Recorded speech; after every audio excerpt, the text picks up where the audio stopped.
asked me to say how I started in small livestock, the year would be 1954, 1955.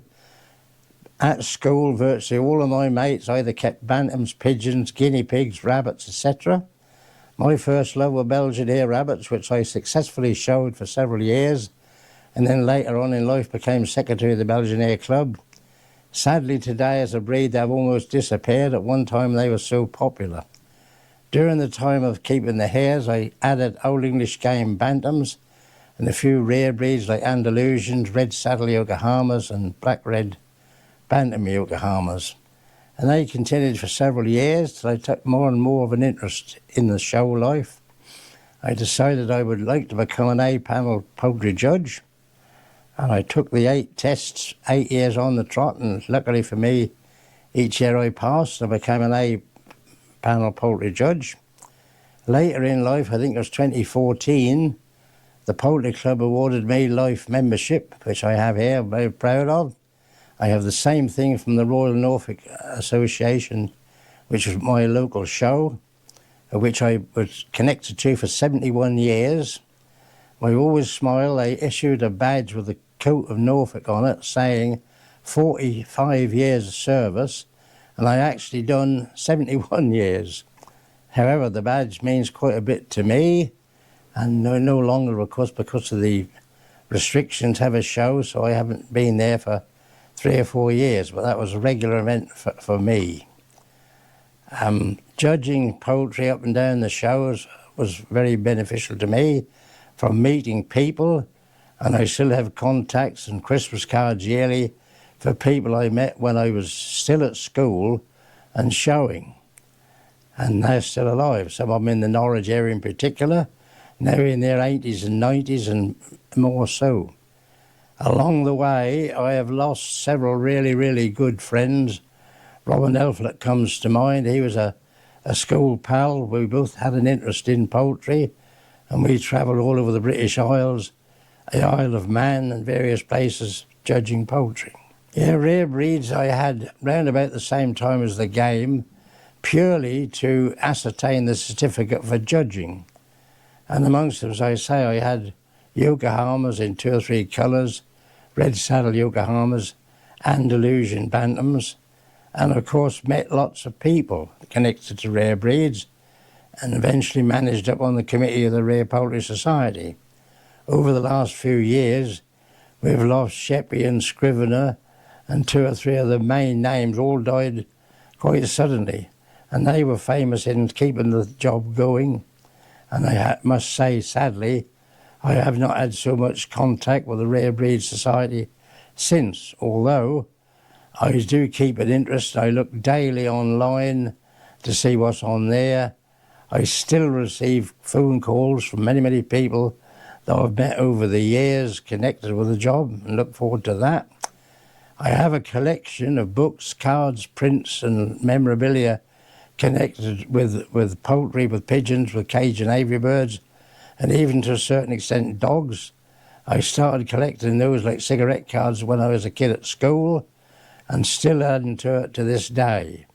And the collection has become reasonably large, and I'm still looking for stuff that you can't find that occasionally comes up, some of it in other countries.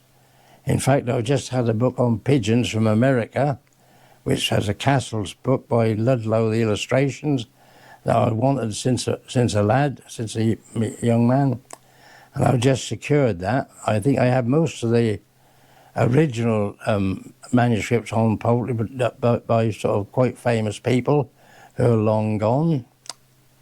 What else could I tell you? Russian Orloffs came to be as a rare breed because they were then under the guise of the Rare Poultry Society, and all of a sudden they took off. Today I'm president of the Orloff Club, and again had the pleasure of judging their first ever club show with 90 odd birds. The only time I had fox trouble in my entire life after 40 years of keeping poultry was one day when a fox, a vixen, climbed up a hedge and over the wire in with the Orloffs and almost annihilated a breeding pen. A great friend at Ashhill in Norfolk, just up the road from me, replenished some stock for me and I kicked off again. But sadly, they seem to have dwindled and dwindled. Less people are keeping them, and some of the well-known names either had birds stolen or for some reason have gone in for something else. Still love the Orloff. I still think they're a noble breed and they definitely deserve conservation and people having them, and we could only hope that improves. Gina just said to me about the hard feather. Well, they were my main breed for years, and eventually I come from bantams into large game, and the game was very successful. Most were brown-breasted reds, lemon hackle blues, and some greys. I have in my possession a photograph of a champion bird that won 15 best in shows for me, who was titled and nicknamed Champion Handsome Harry. The late Ian Kay started that, and that's stuck ever since, and here we are. All these years on, people still stop me and say, "Are you Handsome Harry's dad?" Which, of course, that makes your chest swell out a bit. He was marvellous as a bird. I have lots of photographs of him and lots of very, very good memories. He not only won consistently for years, but he went into old age and he also produced many winners. And unfortunately, when my divorce came about, I had to downsize, plus the fact I had metal hips put in. It was very, very difficult with stairs, so I more or less lost the land where I had the poultry. Today I have insufficient room to keep any. All I have now really is memorabilia and memories and visits from people like today, from Tommy and Gina, who are still keen on it and wish to talk about them.